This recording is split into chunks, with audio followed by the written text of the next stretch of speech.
चीजों पे लेके चलना है। ओके, स्लाइड गई थी तो हम इसको दोबारा से देखते हैं। बेसिकली ऑब्जेक्टिव की बात कर रहा था, तो मैं बता रहा था आप लोगों को अर्ली इनिशिएशन, वो मैंने बता दिया। उसके बाद सेकंड स्टेप है हमारा एक्सक्लूसिव ब्रेस्ट फीडिंग, कि आपकी जो ब्रेस्ट जो पर्सन है या जो फीमेल है, she should continue breast feeding for at least 6 months exclusively. Exclusive मतलब है कि उसमें पानी भी नहीं जाएगा, पानी शायद कोई चीज नहीं, until unless there is a special case like कोई मदर को डिजीज है, उस केस में फिर आप उसको चेंज कर लेते हो, ठीक है। या कोई और ऐसी कंडीशन है जिसमें लाइक हम सरवाइव नहीं कर पाता बच्चा विदाउट मदर मिल्क, उस केस में हम दूसरी कंडीशन पे जा सकते हैं। In the first step, the first priority will be कि हम इस चीज को इधर ही लेके चलें, ठीक है। Then there is continuous breast feeding, sorry complementary feeding, third जो डेफिनेशन है that is complementary feeding. Step wise इसलिए बता रहा हूँ आपको याद रखना आसान होगा। कॉम्प्लीमेंट्री फीडिंग क्या होता है कि 6 माह तक के बच्चे के लिए मदर फीडिंग या मदर का जो मिल्क है दैट इज इनफ। उसके बाद क्या होता है कि बाद में जो है, क्योंकि बच्चे की ग्रोथ के साथ उसकी नीड्स बढ़ जाती हैं, देन 6 माह के बाद बच्चे की जो नीड्स हैं और जो मदर मिल्क है that is not sufficient to support the requirements of the baby. उस केस में फिर क्या होता है कि फिर हमें एक्स्ट्रा फूड ऐड करने पड़ते हैं। एक्स्ट्रा फूड में क्या है, कॉम्प्लीमेंट्री फीडिंग है, स्टार्टिंग फ्रॉम द राइस, चावलों से। आप डायरेक्ट गंदम नहीं शुरू करते, क्योंकि गंदम का प्रोटीन कंटेंट होता है, ज्यादा होता है, तो बच्चा उसको बेयर नहीं कर पाता। चावल आप ऐड करते हो इस तरह, और आप बहुत सारी चीजें जो है वो आहिस्ता आहिस्ता ऐड करते हो। Complementary feeding is a whole topic, वो अलग से डिस्कस करेंगे इंशाल्लाह, हम करेंगे जरूर। बेशक वो हमारा इसमें पार्ट ना हो स्लाइड्स में, हम उसको as a part of practical nutrition देख लेंगे, ठीक है। ओके, तो एक्सक्लूसिव ब्रेस्ट फीडिंग के साथ फिर हम चलते हैं कंटिन्यू जो कॉम्प्लीमेंट्री फीडिंग। कॉम्प्लीमेंट्री फीडिंग हम करते हैं 2 साल तक, जिसको हम कहते हैं कि adding of non milk food, मतलब ब्रेस्ट मिल्क के अलावा फूड जो ऐड होने हैं। पहले चावल है, फिर अंडा भी ऐड करते हैं, जर्दी ऐड कर दी, फिर गंदम भी ऐड होती है, फ्रूट्स ऐड हो जाते हैं, वेजिटेबल्स ऐड हो जाती हैं। तो that is the whole topic, वो हम क्लास में डिस्कस करेंगे। वो हो जाता है, और उसके साथ साथ ब्रेस्ट मिल्क भी चलता है, ठीक है। Breast milk is continue till 2 years of as.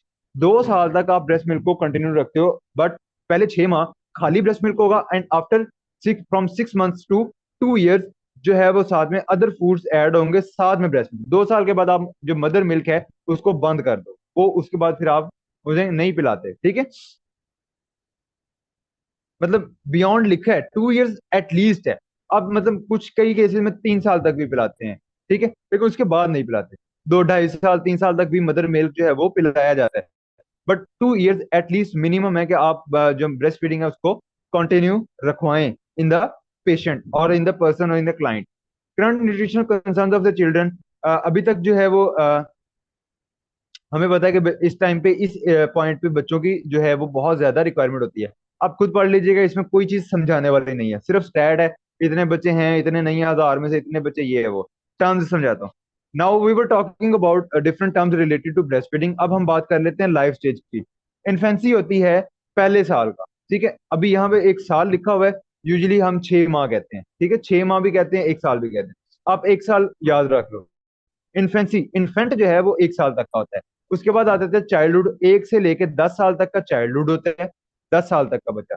अच्छा, पहले के अंदर क्या है, the infant is completely dependent on parent और केयर गिवर फॉर सर्वाइवल। पहले पहला साल का बच्चा जो है वो टोटली ऑलमोस्ट टोटली डिपेंडेंट होता है ऑन द केयर गिवर। जो उसके बाद क्या होता है कि वो थोड़ा बहुत जो है वो उसको खाने का आ जाता है तरीका, थोड़ा बहुत वो खाने लग जाता है, अपने हाथ से चमची पकड़ना और कुछ चीज उठा के खाना, मुंह में डालना कोई चीज, ठीक है, उसको इतना बहुत आ जाता है, तो दूसरी चाइल्डहुड स्टेज स्टार्ट हो जाती है।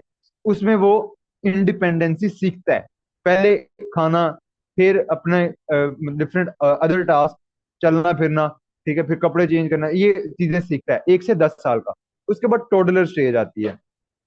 ये बेसिकली चाइल्डहुड की अगर हम कैटेगराइजेशन करें तो चाइल्डहुड में पहले 2 साल इज टोडलर स्टेज, ठीक है। यानी कि दूसरे साल का बच्चा और तीसरे साल का बच्चा, दे आर द टोडलर। और इस टाइम में बच्चा सीखता है चलना, बोलना, और ज्यादा सेल्फ सफिशिएंट होना, मतलब अपने आप पे ज्यादा डिपेंड करना। तो पहले दूसरे साल का और तीसरे साल के अंदर ये आपको माइलस्टोन मिल रहे हैं, ठीक है। अगर आपको एक बच्चा मिल रहा है और वो उसकी मदर आगे कहती है कि ये चल नहीं रहा, चलना नहीं आ रहा इसको, तो इसकी एज देखें, हो सकता है अभी वो 7 महीने का हो, तो डिपेंड करता है। अगर वो 1 साल का नहीं हुआ तो देर इज नो इशू। 1 साल के अंदर अंदर 1 डेढ़ साल का बच्चा है और वो चल रहा है और उसको चलना आ गया है, तो definitely it is a good sign. अगर 2 साल से ऊपर जा रहा है बच्चा, 2-3 साल से ऊपर जा रहा है और उसको अभी तक सही तरह चलना नहीं आ रहा, दैट इज अ कंसर्न। आप उन चीजों में आप फिर उसको देखोगे। तो these are the milestones that should be in your mind कि भाई इतनी एज तक ये चीज होती है। Then there is a preschooler, 3 साल से 5 साल तक का बच्चा होता है। इसमें बच्चे का जहन जो है वो बच्चे को चीजें याद करना, उनको लर्न करना, उनको मेमोराइज करना सीखता है। एक्सक्लूसिव ब्रेस्ट फीडिंग में आपको बता चुका हूँ। It means that an infant receive only breast milk from his mother, express breast milk and no other liquid और सॉलिड। एक्सप्रेस्ड ब्रेस्ट मिल्क ये क्या होता है? मतलब वो कह रहा है कि कुछ केसेस में क्या होता है, ये हम कंडीशन प्री कंसेप्शन के बाद जो प्रेगनेंसी वाले हम पॉइंट कवर करेंगे उसमें मैं आपको बताऊंगा।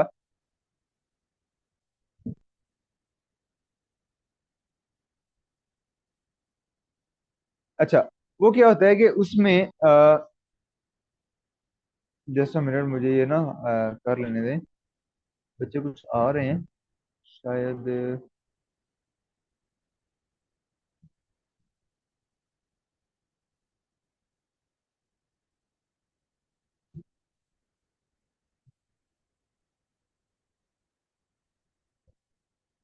ओके, तो ये बेसिकली है एक्सप्रेस ब्रेस्ट मिल्क। अब क्या होता है कि मदर का मिल्क जो है वो ये हम अलग से भी टॉपिक है, इसमें भी मैं आपको थोड़ा सा बता देता हूँ कि जो कि express breast milk basically simple ये होता है कि आप इन द एक टाइम होता है कि इन्फेंट फीड नहीं कर रहा, ठीक है, लेकिन मदर मिल्क प्रोडक्शन हो रही होती है। इन्फेंट अगर फीड नहीं कर रहा उस टाइम पे, तो यूजुअली क्या किया जाता है कि उस टाइम पे जो एक पंप मिलता है, ब्रेस्ट पंप कहते हैं, उसको यूज करते हुए ब्रेस्ट मिल्क को निकाल लिया जाता है, पहले से निकाल के बॉटल में रख लिया जाता है। और जब बेबी को फीड की जरूरत होती है उस केस में उसको दे दिया जाता है। ये भी एक सिनेरियो है। कई बार क्या होता है कि वर्किंग वुमन है, they can not feed at every place, तो वो पहले से ब्रेस्ट मिल्क को क्या करती हैं, एक्सप्रेस करके फीडिंग फीडर में डाल लेती हैं और बाद में उसको पिलाते हैं। That is breast milk too. तो दोनों चीजें अलाउड हैं, या तो डायरेक्टली ब्रेस्ट मिल्क की जो है बच्चे को दे दिया जाए, या फिर एक्सप्रेस ब्रेस्ट मिल्क। इसके अलावा no other liquid, no other solid, not even water, with the exception of oral rehydration solution, drop और syrup consisting of vitamin mineral supplement medicine. पानी भी नहीं देना, कोई और सॉलिड फूड नहीं देना। एक्सेप्शन क्या है? Oral rehydration solution. Oral rehydration solution किस केस में? जैसे बच्चे को डायरिया हो गया। अब ऑन आप यूजुअली अगर आप ब्रेस्ट मिल्क पे बच्चा जो है वो सरवाइव कर रहा है, उसको डायरिया के चांसेस बहुत कम होते हैं। अगर बच्चा इन्फेंट मिल्क पे होता है, ये एक्स्ट्रा इन्फॉर्मेशन मैं साथ साथ ही देता जा रहा हूँ, आप साइड पे बॉक्स बना के अपने पेज पे लिख लो इसको, ठीक है? एक्स्ट्रा इन्फॉर्मेशन, बहुत कम चांसेस हैं डायरिया के। ये आप में से कोई बच्चा मुझे बताएगा बाद में कि क्यों एक डायरिया जो एक ब्रेस्ट मिल्क पे जो बच्चा कंज्यूम कर रहा है उसमें डायरिया के चांसेस कम क्यों होते हैं, वाइल इन अदर केस जो इन्फेंट फॉर्मूला पे होता है बेबी, उसमें डायरिया के चांसेस ज्यादा होते हैं। अच्छा खैर, अगर हो जाए तो उसमें डेफिनेटली वाटर लॉसेस ज्यादा हैं, तो उसमें रिहाइड्रेशन सॉल्यूशंस मिलते हैं, वो आप दे सकते हो। कोई सिरप देना है लाइक विटामिन मिनरल सप्लीमेंट्स का, या कोई मेडिसिन देनी है, तो वो सिरप फॉर्म में होती है, ड्रॉपलेट फॉर्म में होती है, वो आप दे सकते हो based on the condition. But no other food, no other solid, no anything in liquid और सॉलिड, वो आप नहीं दोगे। ब्रेस्ट मिल्क या मेडिसिन, दो पॉइंट है। ओरल रिहाइड्रेशन को भी अगर आप एक सोल्यूशन समझ लो, मेडिसिन सोल्यूशन, तो दो ही चीजें जो आप दे सकते हो, breast milk and medicine. Okay, weaning. Weaning वो जो मैंने आपको बताया कि कॉम्प्लीमेंट्री फीडिंग, कॉम्प्लीमेंट्री फीडिंग था कि नॉन मिल्क फूड को इंट्रोड्यूस करवाना। अब ये जो introduction of non milk food है, इसको हम कहते हैं वीनिंग। 6 माह पे जब आप पहला नॉन मिल्क फूड बेबी के मुंह में डालोगे, दैट इज वीनिंग, वो वीनिंग है, ठीक है? कॉम्प्लीमेंट्री फीडिंग में आपको समझा चुका हूँ कि 6 माह के बाद जो है वो बच्चे की रिक्वायरमेंट ज्यादा हो जाती है, लेकिन ब्रेस्ट मिल्क उसको पूरा नहीं कर पाता, इसलिए हमें अदर फूड ऐड करने पड़ते हैं। वीनिंग की कुछ टाइप्स हैं। चाइल्ड लेड वीनिंग है, जिसको नेचुरल वीनिंग वीनिंग कहते हैं। इसमें ये होता है कि this occur when the children wean themselves from the breast by becoming less interested in breast milk. कि बच्चा जो है वो ब्रेस्ट मिल्क में लेस इंटरेस्ट होना शुरू हो जाएगा, वो उसको उतना कंज्यूम नहीं करेगा, ठीक है? वो रिक्वायरमेंट है, वो भूख भी उसे लगेगी, वो भूख के साइंस भी शो करेगा, लेकिन जब आप उसको ब्रेस्ट मिल्क दोगे तो ही विल रेजिस्ट दैट, वो उसको रेजिस्ट करेगा कि नहीं और कुछ हो। तो ये नेचुरल वीनिंग है, जिसमें आपको चाइल्ड इंड्यूस्ड वीनिंग कह सकते हो, कि आपको चाइल्ड की हरकतों से पता लगता है कि भाई ये कह रहा है कि और कुछ भी दे दो। दूसरी है मदर लेड। ये होती है कि प्लान्ड वीनिंग। इसमें आप क्या करते हो कि इसमें मदर को आप जो है वो कॉम्प्लीमेंट मतलब मदर प्लान करती है वीनिंग को, और उसमें वो कॉम्प्लीमेंट्री फूड देनी शुरू कर देती है without any Q from the infant, कि वो अभी बच्चे ने कोई ऐसा ऐसा साइन शो नहीं किया कि भाई मुझे अदर फूड दें, या वो अपना इंटरेस्ट, लॉस ऑफ इंटरेस्ट में अभी शो नहीं किया विद इन ब्रेस्ट मिल्क। लेकिन आपको आपने अपने तौर पे जो है ना वो कॉम्प्लीमेंट्री फीडिंग स्टार्ट कर दिया due to different factor like employment, insufficient milk, painful feeding, medical complication, या कोई भी अदर रीजन जिसमें आपने हो सकता है 6 माह से पहले आपने स्टार्ट कर दिया। चांसेस कई सारे ऐसे केसेस होते हैं 6 माह से पहले वीनिंग स्टार्ट कर दी जाती है। ठीक है, तो उन in that cases there is exception, उसको हम कहते हैं मदर लेड वीनिंग, कि जिसमें मदर ने बेबी के साइन नहीं देखे, नेचुरली कोई उसको साइन नजर नहीं आए, she just decided on her on कि भाई मुझे जो है वीनिंग जो है वो स्टार्ट कर देनी चाहिए, तो उसने स्टार्ट कर दी। सडन अब्रप्ट वीनिंग इसको कहते हैं occasionally when there is prolonged unplanned separation of mother infant और सीवियर मेंटल इलनेस, कि इन केस के अगर तो कोई ऐसा सिनेरियो बन गया कि मदर और इन्फेंट को सेपरेट होना पड़ गया, ठीक है, ड्यू टू एनी रीजन, उस केस में इन सडन वीनिंग स्टार्ट हो जाएगी कि आज मदर नहीं है, कल मदर नहीं अवेलेबल, ब्रेस्ट मिल्क नहीं अवेलेबल, तो उस केस में फिर there is no other solution. ठीक है, इसी तरह अगर आप दूसरी देखोगे कि वहां पे क्या है कि अनप्लैंड इलनेस क्या होती है कि मदर में इलनेस आ गई, कोई इशू आ गया, कोई डिजीज आ गई, उस केस में भी द थिंग विल बी कि आप अगले दिन ही ब्रेस्ट मिल्क बंद करवा दोगे। देन ग्रेजुअल वीनिंग है, इसमें this me the mother can gradually substitute other kind of nutrition, affection and attention to compensate for the loss of nursing, कि मदर जो है वो अदर खुद से थोड़ा थोड़ा फूड ऐड करना शुरू कर दे ताकि बच्चे की रिक्वायरमेंट पूरी होती रहे। Partial weaning, they occur when the baby still receive breast milk 1 or 2 times per day depending on the convenience of the mother while receiving the complementary food, जो कि हम नेचुरली भी कर रहे होते हैं कि साथ साथ दूध भी एक दो टाइम दूध देते रहें, अदर टाइम पे फूड देते रहें। ठीक है, दैट इज पार्शियल वीनिंग।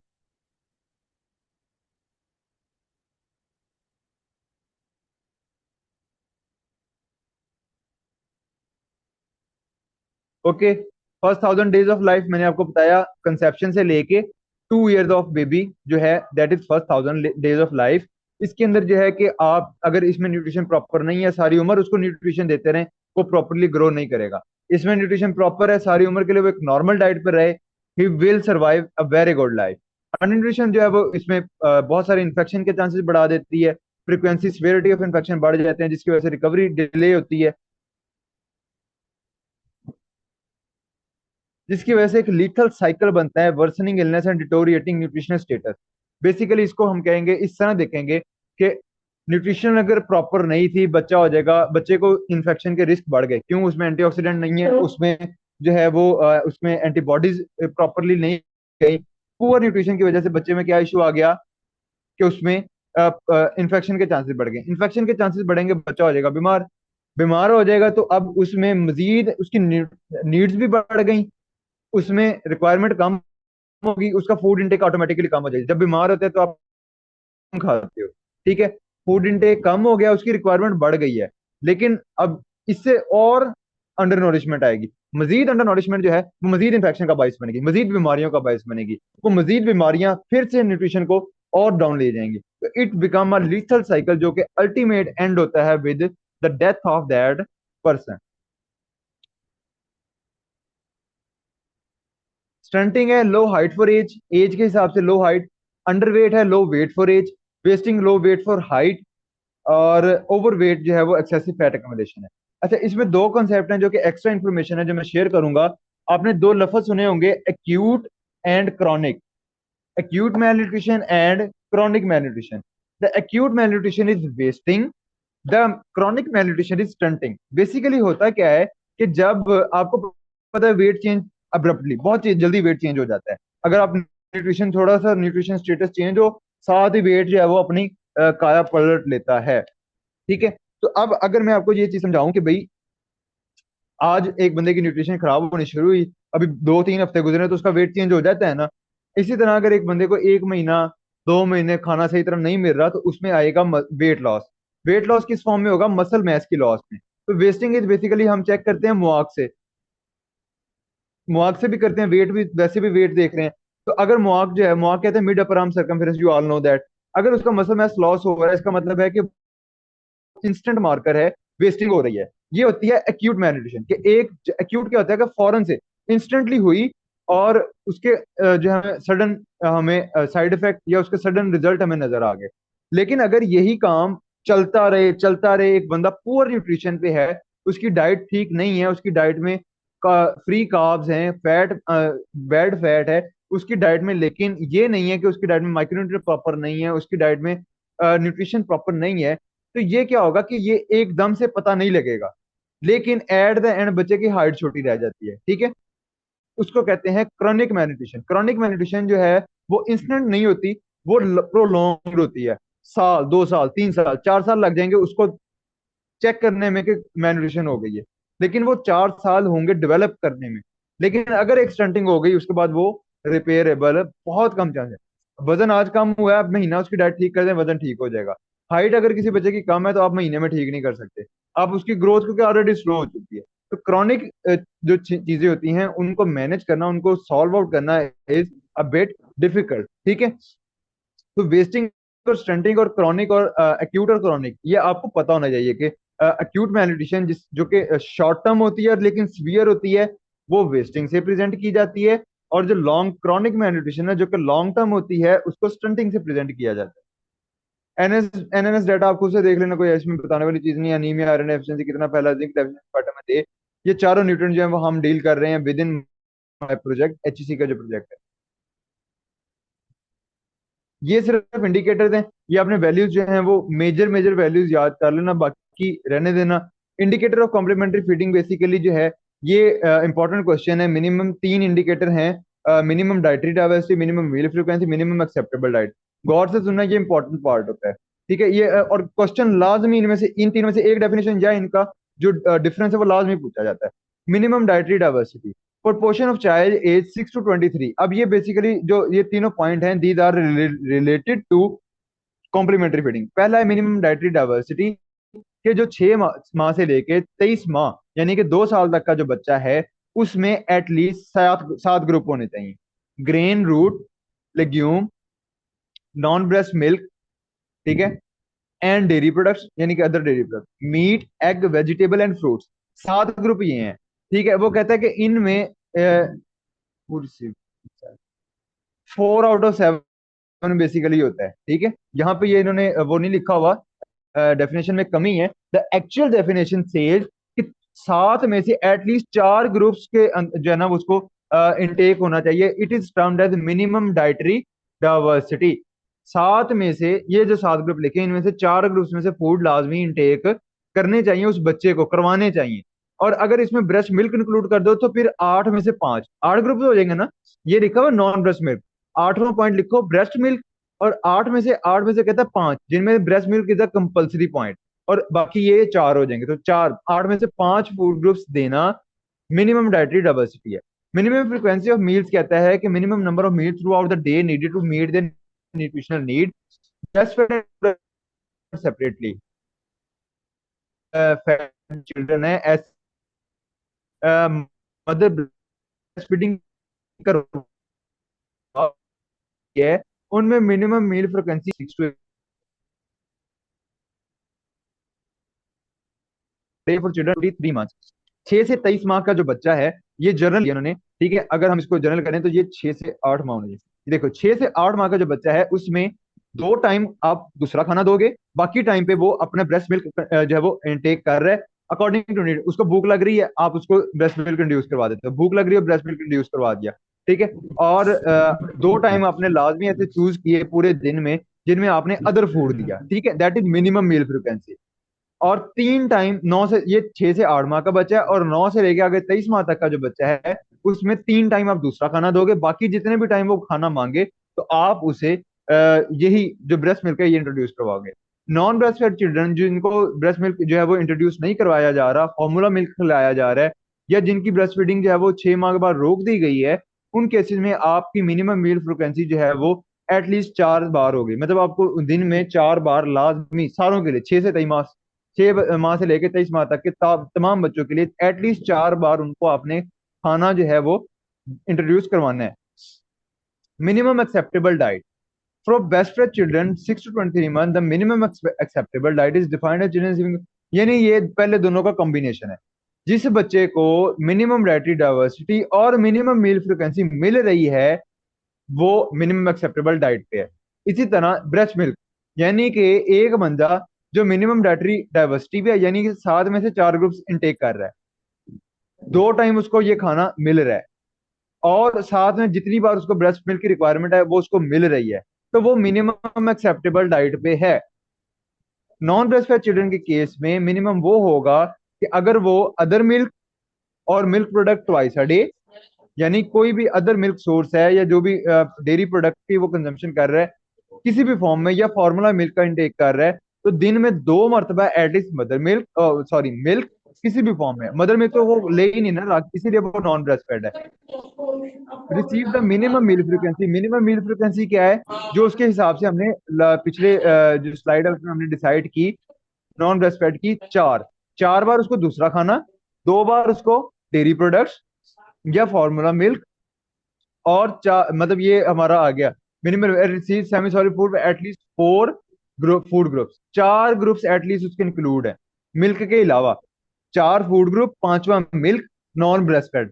ठीक है, तो 5 ग्रुप्स ये हो गए, और उसके अलावा 2 टाइम उसको, यानी कि 2 टाइम मिल्क, 4 फूड ग्रुप से उसका खाना आ गया, और ये अगर उसको मिल रहा है और 2 टाइम उसको सेमी सॉलिड फूड मिल रहा है, तो ये हो जाएगा आपका टोटल 4 टाइम उसको खाना। सॉरी, मेरा बीपी अपडेट है, ये आप दोबारा से नोट करो, सॉरी कंफ्यूजन होगी, कंफ्यूजन नहीं मतलब मैं मिक्स कर गया हूँ, दोबारा से नोट करो। 2 टाइम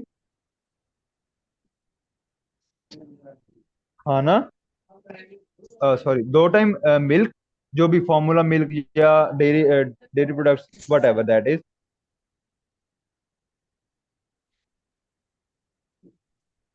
2 टाइम आपका वो जो आ जाएगा मिल्क आ जाएगा, 4 टाइम वो खाना खाएगा, 2 टाइम मिल्क खा रहा है, पी रहा है, 4 टाइम खाना खाएगा। और खाने की मिनिमम डाइवर्सिटी क्या होनी चाहिए, 4 फूड ग्रुप। खाने की मिनिमम डाइवर्सिटी कितनी होनी चाहिए, 4 फूड ग्रुप्स। मेरा ब्लड प्रेशर लो हो रहा है, खुद ही चल गया। अच्छा,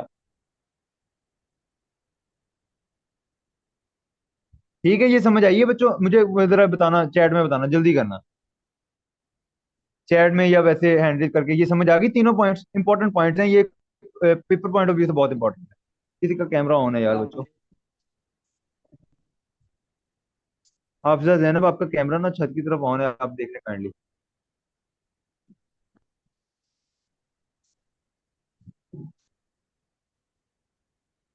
5th सेमेस्टर से कोई बच्चा बताए मुझे, उनका जरा आ रहा है कि वो नए नए से हैं बीच में। 5th semester, is that clear?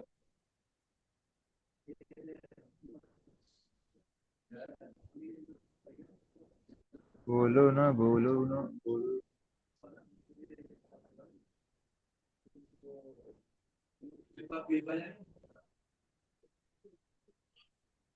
नहीं बता रहे। 5th semester, is that clear? Okay. Masooma Gul is not from 5th semester, 5th semester नहीं बता रहा, ठीक है। ब्रेस्ट फीडिंग की ये कंसर्न लिखा हुआ है कि कितना वैल्यूज हैं, ग्लोबल स्ट्रेटजी। अब ये स्ट्रेटजीज हैं जो कि प्रेजेंट की जाती हैं, जिनकी बेस पे पीकेएनसी चल रहा है, जिनकी बेस पे यूनिसेफ चल रहा है, और इस तरह की अजीबोगरीब सी चीजें चल रही हैं। बहरहाल रिस्पॉन्सिबिलिटी गवर्नमेंट की नहीं है, इंटरनेशनल ऑर्गेनाइजेशन, एनजीओ सारे मिलकर काम करते हैं। तमाम गवर्नमेंट्स को पॉलिसियां बनानी चाहिए। पहला point, develop and implement comprehensive policies. आप लोगों ने ये रट्टाई मारी हुई हैं चीजें, आप इनको शॉर्टन कर लो, सिंप्लीफाई कर लो, 2 2 लाइनों में एक एक लाइन कर लो, कोई इसमें समझने वाली चीज नहीं है, ठीक है। पॉलिसियां बनानी है, बनती हैं, उसके बाद उसको काम नहीं होता, ठीक है, इस पे। बहरहाल अगर एक प्रॉपर अप्रोच में आप किसी बड़े लेवल पे जाते हो और आप एक काम करते हो IYCF के रिलेटेड, तो उसमें पहला काम है कि आप उसको गवर्नमेंट्स को डेवलप करनी चाहिए पॉलिसीज, और उनकी कॉम्प्रिहेंसिव पॉलिसी इंप्लीमेंट करनी चाहिए, ठीक है। In the context of national policy for nutrition, children reproductive health and poverty reduction. ये 4 कॉन्टेक्स्ट है बेसिकली। कॉन्टेक्स्ट क्या होता है कि न्यूट्रिशन की नेशनल पॉलिसीज हैं, चिल्ड्रन रिप्रोडक्टिव हेल्थ के ऊपर कोई पॉलिसी बने, पॉवर्टी रिडक्शन में कोई पॉलिसी बने, तो उसमें IYCF शुड बी अ की टारगेट। पॉवर्टी रिडक्शन में क्या है कि अगर आपको आप एक प्रोग्राम लॉन्च करते हैं जिसमें आप पैसे देंगे, तो आपको उन फूड ग्रुप्स को, उन एज ग्रुप्स को टारगेट करना चाहिए, उन मदर्स को टारगेट करना चाहिए जिनके पास बेबीज हैं, ठीक है। और उनमें उन पर कंपलसरी करेंगे या इस तरह ट्रांसफर करें कि वो सारा का सारा पैसा बच्चे पे लगे, ठीक है, आईवाईसीएफ प्रमोट होगा। तो इसको कहते हैं पॉवर्टी रिडक्शन प्रोग्राम को आप कॉन्टेक्स्ट ऑफ नेशनल पुलिस में, यानी कि कॉन्टेक्स्ट में ले आओ कि जितनी पुलिस बन रही हैं डिफरेंट एरियाज में, डिफरेंट हेल्थ सेक्टर में, उनको आप न्यूट्रिशन या आईवाईसीएफ स्पेसिफिक कर लो, sensitive. All mothers should have access to skilled support to initiate and sustain exclusive breastfeeding for 6 months and ensure the timely introduction of adequate and safe complementary food with ये मैंने बता दिया है कि उन्हें support होनी चाहिए, नर्सिस हैं आपके, उसके अलावा लेडी हेल्थ वर्कर्स होती हैं, तो उनकी प्रॉपर टीम होगी जो कि उन्हें गाइड करे। हेल्थ वर्कर को एम्पावर करना चाहिए कि वो इफेक्टिव फीडिंग काउंसलिंग उनके पास हो, मतलब जो भी लेडी डॉक्टर है या जो हेल्थ स्टाफ है, they should be a good counsellor कि मदर में वो, क्योंकि ब्रेस्ट फीडिंग जो है it is a difficult task. क्यों डिफिकल्ट होता है? क्योंकि ये एक न्यू इनिशिएशन होती है, नई चीज है, और थोड़ा सा पेनफुल होता है शुरू में। इस वजह से बहुत सारी फीमेल जो है वो इसको नहीं करवा पाती। तो एक प्रॉपर काउंसलिंग, एक proper motivation to them helps them a lot, ठीक है, तो ये चीज होनी चाहिए। Government should review progress in national implementation of International Code of Marketing of Breast Milk Substitute. Breast milk substitute क्या होता है? सब्स्टिट्यूट कहते हैं कोई भी अल्टरनेटिव चीज जो आपके फॉर्मूला मिल्क मार्केट में मिलते हैं, लाइक इंश्योर, पीडियाश्योर और इसके नेस्ले के और ये सारा कुछ, इनकी जो इन मार्केटिंग है, आपको पता है कि इसके डब्बे के ऊपर हेल्दी बेबी बना होता है, इतना हेल्दी बेबी, ठीक है, ये भी बैन है। आपको पता है, ये एक वे है जिसके जरिए प्रमोट किया जाता है कि अगर आप फॉर्मूला मिल्क इंड्यूस करवाएंगे तो उससे बेबी हेल्दी होगा। That is not a good thing. तो इस चीजों के, इनके ऊपर जो है वो इंटरनेशनल कोड ऑफ मार्केटिंग बने हुए हैं, रूल्स हैं, रूल्स आपको पढ़ाए जाएंगे आगे। तो ये सीन है। इसके अलावा नई लेजिस्लेशन यानी कि नए लॉज बनाना, और उनकी ताकि जो कमर्शियल इन्फ्लुएंसेस हैं, जो एड्स आती हैं ऑन फॉर्मूला मिल्क, पीडियाश्योर की एड और इस तरह की डिफरेंट एड्स आती हैं, उन पे एक बैन हो, उन पे एक कंट्रोल हो, और ब्रेस्ट मिल्क को या ब्रेस्ट मिल्क कंजम्पशन को प्रमोट किया जाए। आपको पता है कि ये इसका इम्पैक्ट क्या आता है कि जो यूरोपियन कंट्रीज हैं, दे हैव लाइक 10%, 15%, 20%, इससे कम ही है उनकी breast feeding rate, while in Pakistan it is 48%। तो इस हिसाब से अभी हमारा स्टेटस बेहतर है। पूरी दुनिया काम कर रही है ब्रेस्ट मिल्क को बढ़ाने में, इसकी कंजम्पशन या इसकी जो बच्चों के अंदर इसकी कंजम्पशन बढ़ाने में, कि फीमेल्स जो हैं वो बजाय फार्मूला मिल्क पे जाएं, वो इस तरफ आए। But the ad system, the advertisement, that it is impacting a lot. तो इसके रिलेटेड भी जो है वो प्रॉपर लेजिस्लेशन होती भी है और होनी भी है आगे। ब्रेस्ट फीडिंग के कुछ बेनिफिट्स होते हैं। पहला कि एक हेल्दी स्टार्ट है, एक अच्छा और बेनिफिट है। Okay, exclusive breast feeding is recommended until babies are around 6 में 6 माह तक हम एक्सक्लूसिव ब्रेस्ट फीडिंग करते हैं। उसके बाद अप्रोप्रिएट कॉम्प्लीमेंट्री फीडिंग करवाते हैं। बाकी ये मैं चीज आपको बता चुका हूँ। Breast feeding is a normal physiological process. Basically एक नॉर्मल फिजियोलॉजिकल प्रोसेस है, इसमें ऑटोमेटिक आप सीख जाते हो, but it is a skill, ठीक है। और इसमें मैंने आपको ऑलरेडी बताया कि the mother need a lot of motivation. Painful process है, न्यू होता है, और बच्चा बहुत ज्यादा डरता भी, मतलब फीमेल बहुत ज्यादा घबराई हुई होती है, अगर ये ना हो जाए वो ना हो जाए, उसको डराया भी जाता है, भाई मिल्क अगर येलोइश कलर का ये अच्छा नहीं है, ये इस तरह का आ गया तो ये अच्छा नहीं है। मिथ्स बहुत ज्यादा है। तो उस केस में एक प्रॉपर गाइडेंस, एक प्रॉपर अवेयरनेस, और सबसे जरूरी पार्टनर की, यानी कि मेल जो हस्बैंड है उसकी, फैमिली की, हेल्थ केयर की, इनकी जो मोटिवेशन है, इनकी जो सपोर्ट है, that is the most important thing. तो इसमें एक डाइटिशियन के तौर पे you are not just dealing with a female, you are dealing with the whole family. और आपने उस पूरी फैमिली को इतना काबिल करना है कि वो उस फीमेल को सपोर्ट कर सकें फॉर द ब्रेस्ट मिल्क। ठीक हो गया? ये कंपोजिशन है, आप पढ़ सकते हो। 800 स्ट्रेन ऑफ बैक्टीरिया होते हैं, गुड बैक्टीरिया, ठीक है। ये 800 स्ट्रेन ऑफ बैक्टीरिया ये वहां पे जाते हैं, गट हेल्थ को इंप्रूव करते हैं। वाटर है, प्रोटीन है, कार्बोहाइड्रेट है, लैक्टोज की फॉर्म है, वेरियस फैट्स है, एंटीबॉडीज हैं, हार्मोन्स हैं, ह्यूमन मिल्क ओलिगोसैकेराइड है, कार्बोहाइड्रेट यानी विटामिन मिनरल्स हैं। ये मिल्क कंपोजिशन होती है।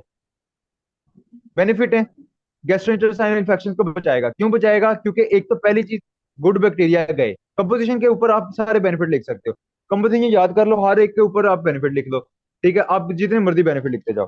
तो पहली चीज कि गैस्ट्रोइंटेस्टाइनल इन्फेक्शन से बचाएगा, इस तरह भी। और दूसरा, क्योंकि हमने अभी पढ़ा कि उसके अंदर एंटीबॉडीज होती हैं, ठीक है, there are a lot of different antibodies जो कि इंक्लूडेड होती हैं, तो वो भी आ जाएंगी। Atopic disease including eczema and asthma उससे बचाता है। क्यों? अस्थमा से कैसे बचाएगा? इम्यूनिटी को स्ट्रॉन्ग करके, ठीक है, इम्यूनिटी को स्ट्रॉन्ग कर देगा due to antibodies, passive immunity.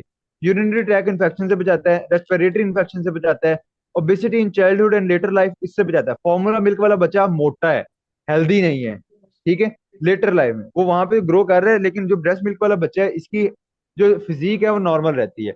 जबकि जो ब्रेस्ट मिल्क जो सब्स्टिट्यूट पे बच्चा चलता है, जो कि फॉर्मूला मिल्क पे चलता है, वो बाद में चाइल्डहुड में ओबेसिटी का शिकार होते हैं। ओबेसिटी आएगी तो उससे टाइप 1 टाइप 2 डायबिटीज आएंगी, ठीक है। Sudden infant death syndrome, SIDS से बचाता है। Sudden infant death syndrome basically क्या होता है कि ये इसमें पता नहीं लगता, बच्चे की रातों रात सोते सोते डेथ हो जाती है, बट पता नहीं लगता कि क्या रीजन बनी है, अभी तक इसका प्रॉपर रीजन नहीं पता लगता। उसके अलावा ग्रोथ डेवलपमेंट में हेल्प करता है। और साइकोलॉजिकल इफेक्ट है। साइकोलॉजिकल इफेक्ट क्या है कि जब मदर से स्किन टू स्किन कांटेक्ट होता है, जब मदर के साथ उसका एक प्रॉपर इंटरेक्शन होता है, बॉन्डिंग होती है, तो उसमें मदर और बेबी के अंदर एक इमोशनल डेवलपमेंट होती है, एक इमोशनल उनके अंदर एक लिंक डेवलप होता है, जिससे वो उस चीज को मतलब उनमें एक फर्दर लिंक बनता रहता है। ओके, फॉर मदर आप उन्हें हेल्प कैसे कर सकते हैं? यू बीइंग अ डाइटिशियन और being health care, health care staff, आप उनकी प्री प्रेगनेंसी स्टेज में यूट्रस को असिस्ट कर सकते हो कि वो यूट्रस वापस प्री प्रेगनेंसी स्टेज में चली जाए। वुमेन को वेट लॉस में हेल्प करोगे बीइंग अ डाइटिशियन। उसमें जो गेस्टेशनल डायबिटीज है उसको उसको रिवर्स करते हो, ठीक है, ताकि टाइप 2 डायबिटीज में चले ना चले जाए। गेस्टेशनल डायबिटीज क्या होती है कि वो डायबिटीज जो कि मदर के अंदर ड्यूरिंग प्रेगनेंसी होती है। क्यों होती है? नॉर्मल मैकेनिज्म सेज, क्योंकि हार्मोनल चेंजेस होते हैं ड्यूरिंग प्रेगनेंसी एक, और दूसरी चीज के बच्चा जो है वो डेवलप कर सॉरी जो फीटस ग्रोथ हो रही होती है मदर के वूम्ब में, वो उसकी रिक्वायरमेंट है। तो उसको मैनेज करने के लिए there is you can say increase glucose level. अगर वो मदर की डाइट ठीक नहीं है या अपने आप को मेंटेन नहीं करती, तो उसमें ये the gestational diabetes will be turned into type 2 diabetes. तो उसको रिवर्स करने में, उस कंडीशन को बचाने में you can help that women. Reduce the risk of ovarian cancer and pre menopausal breast cancer. जो मदर ब्रेस्ट में फीडिंग नहीं करवाती उनमें ब्रेस्ट कैंसर के चांसेस ज्यादा होते हैं। क्यों ज्यादा होते हैं? क्योंकि जो उनमें प्रोडक्शन तो होनी है, क्योंकि हार्मोनल चेंजेस आई हैं, ठीक है, तो जितनी प्रोडक्शन होती है वो वहां पे फिर उसकी गिल्टियां बन जाती हैं, वो क्लॉट्स बना लेते हैं। सोसाइटी पे आप ये अवेयरनेस फैला सकते हैं कि वो एनवायरमेंटल फ्रेंडली होनी चाहिए, इकोनॉमिकल है, क्योंकि breast milk is safe and cheap, सस्ता है, सस्ता है। फॉर्मूला मिल्क बहुत महंगा है, आप एक दो बार तो कर देते हो, जैसे बच्चे की रिक्वायरमेंट शुरू शुरू में बाय करना आसान होता है, बाद में जब बच्चा दो दो तीन तीन दिन में पूरा पूरा डब्बा खत्म करता है ना, वो 1500 2000 का फिर लगता पता है। इससे बेहतर आप मदर पे खर्च करें। आप ये आपको इसलिए बता रहा हूँ, ये एग्जैक्ट पॉइंट आपने सामने अगले वाले बंदे को बताने हैं, जिसको भी आप काउंसल करोगे, जिसको भी आप चीजें समझाओगे, ठीक है। अगर आप उसको इसी अंदाज में बताते हो जिस अंदाज में मैं बता रहा हूँ, आई एम श्योर कि वो बंदा आपकी बात मान लेगा। तो बताएं कि भाई बच्चा आज आपका हफ्ते का एक डब्बा पीता है 2000 रुपए का, कल को इसकी रिक्वायरमेंट बढ़ेगी, ये 2 दिन में डब्बा खत्म करेगा, 2000 रुपए मदर पे लगाएं। मदर की डाइट बेहतर होगी, बच्चे की डाइट बेहतर होगी, बच्चे की ग्रोथ बेहतर होगी, क्योंकि अगर मदर ही प्रॉपरली ग्रो नहीं कर पा रही, मदर की रिक्वायरमेंट पूरी नहीं हो रही, तो बच्चा भी प्रॉपरली ग्रो नहीं करता। यूजुअली क्या होता है, जो बैकवर्ड फैमिलीज होती हैं उनमें मदर की केयर नहीं की जाती, उन्हें सिर्फ बच्चे से कंसर्न होता है, बच्चे की परवाह की जाती है, बच्चे की ग्रोथ, उसकी हर जो भी उसकी रिक्वायरमेंट है, कपड़े शपड़े हर चीज, उसके लिए अगर फॉर्मूला मिल्क भी लाना पड़े तो ले आएंगे। बट द थिंग इज कि आप सिर्फ मदर को बेहतर कर दें, आप मदर की डाइट पे फोकस करें, automatically breast milk will be enough for the children. 6 माह तक का बच्चा है, उसकी वैसी रिक्वायरमेंट पूरी हो जाती है। तो ये चीज जो है वो आपने उसमें इम्प्रूवमेंट पॉइंट में आप उनको लेके आ सकते हो, ठीक है, जो आपकी काउंसलिंग पॉइंट ऑफ व्यू से आप इन चीजों को एक्सप्लेन कर सकते हो। डिफरेंट बैरियर हैं इनमें। ये कंडीशंस अगर आप कहते हो तो मैं आपको एक लेक्चर लिखवा दूंगा। हमारे लाइफ साइकिल वाली जो हमने अलग से मीटिंग स्टार्ट की है उनमें ये चीजें हमारी कवर हो जाएंगी। ये सारी की सारी कंडीशन मैं आपको जनरली जनरली बता देता हूँ। ब्रेस्ट मिल्क आइडियल है, लेकिन there are some challenges. Start करने में, कंटिन्यू करने में, as I told you, difficult होता है। उसके अलावा पेनफुल इंगोर्जमेंट और fullness in the breast, breast में मिल्क इकट्ठा हो जाता है बहुत ज्यादा, जिसकी वजह से वो इकट्ठा होकर पेन करता है, ठीक है, स्टिफनेस आ जाती है। सोर और टेंडर निपल्स, जो ब्रेस्ट के निपल्स होते हैं वो सोर हो जाते हैं। सोर कहते हैं जिस तरह जिसपे वो कट्स लग जाएं, ठीक है, बारीक बारीक कट, जिस तरह हमारे अक्सर लिप्स कट जाते हैं। इसके अलावा यहाँ मुंह पकना जिसे कहते हैं, इस तरह निपल जो है वो पक जाएं। लैक ऑफ कंफर्ट और कॉन्फिडेंस इन पब्लिक, डेफिनेटली अगर सपोर्टिव एनवायरनमेंट नहीं है तो वो कॉन्फिडेंस लैक हो जाता है। Lack of accommodation to breast feed और express milk in the work place, कि अगर वर्क प्लेस है और वहां पे कोई प्रॉपर स्पेस नहीं है टू फीड द बेबी, तो उस केस में बैरियर है। पहला और सबसे इंपॉर्टेंट चैलेंज है दैट इज मदर्स को फीड करवाना नहीं आता, ठीक है। प्रॉपर पोजीशन मैटर करती है। आप अगर बेबी की पोजीशन ठीक नहीं है तो हो सकता है उसके सांस की नाली में वो इस तरह हो कि सांस की नाली में मिल्क चला जाए। And single drop in the airway of baby can lead to death, ठीक है। ये चीजें होती हैं। और इसके अलावा प्रॉपर अगर बेबी की लैच लैच कहते हैं जिस तरह मदर का बेबी को पकड़ना, अगर वो प्रॉपर है और बच्चे की ग्रिप निपल्स के ऊपर प्रॉपर है, उसमें प्रॉपर जो है वो बच्चा इंटेक करेगा, उसको फीड प्रॉपर होगा। अगर उसकी लैचिंग या बच्चे की जो ग्रिप है ऑन द ब्रेस्ट प्रॉपर नहीं है तो इनटेक प्रॉपर नहीं होगा। अगर इनटेक प्रॉपर नहीं है, बच्चे का पेट नहीं भरेगा, सारा दिन बीमारियां भी बढ़ेंगी, सारा दिन रोएगा भी, और उसकी ग्रोथ एंड डेवलपमेंट भी प्रॉपर नहीं होगी। International board certified lactation consultation कहता है कि registered dietitian are train to help new mother. वो उनके एक बोर्ड बना हुआ है जो कि इन चीजों को प्रोटेक्ट करता है। Baby friendly hospital initiative, 10 steps हैं जो कि बेबी फ्रेंडली हॉस्पिटल इनिशिएटिव का पार्ट हैं। इन ये इंक्लूड किए गए हैं कि international code of marketing breast milk substitute को फुली तौर पे हॉस्पिटल्स में इंप्लीमेंट किया जाए, कि कोई बंदा वहां पे आके या जो भी मार्केटिंग है उसको प्रॉपरली दुनिया जो इन्वायरमेंट है उसमें इंप्लीमेंट किया जाए, कि कोई भी प्रॉपरली जो है या कोई भी फॉल्स एड या किसी भी तरीके से जो सब्स्टिट्यूट है उनको प्रमोट ना किया जा सके। रिटर्न इन्फेंट फीडिंग पॉलिसी होनी चाहिए स्टाफ को और पेरेंट्स को देनी चाहिए, कि भाई ये बच्चे की ये रिक्वायरमेंट, इस टाइम पे ये रिक्वायरमेंट है, आप इस तरह इंक्लूड करवा सकते हो। आप inclusive exclusive breast feeding, continuous breast feeding, complementary feeding के ब्रोशर्स बना के उनको देने चाहिए। Ongoing monitoring and data management system होना चाहिए प्रॉपर। साथ साथ ऑनगोइंग मॉनिटरिंग होता है कि हर 2 माह बाद 3 माह बाद आप चेकअप करो कि